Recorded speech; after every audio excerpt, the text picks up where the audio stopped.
In this video, I'll be showing you how to fix Valorant DirectX Runtime on Windows. It's a very simple method, so if you find this video helpful, be sure to drop a like and subscribe. But anyways, getting into it, it's very simple to go ahead and do this. So what you want to do is firstly go to your browser of choice. Then we're going to type in DirectX Runtime, and you're going to see DirectX End User Runtime Web Installer. Go ahead and click on it, select whatever language you want, and then go ahead and click download.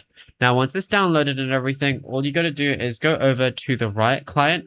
Don't try and open up Valorant yet. Just make sure to open up the Riot client. Now, if it needs an update, just let it update or anything like that. Now, once you're in, you're going to see a lot of different options, but all you got to do is click your profile on the top right, then go over to settings, and then what we're going to go ahead and do is go to Valorant, scroll down, and you're going to see repair game files. So what it's going to scan your installation and repair missing or corrupted files.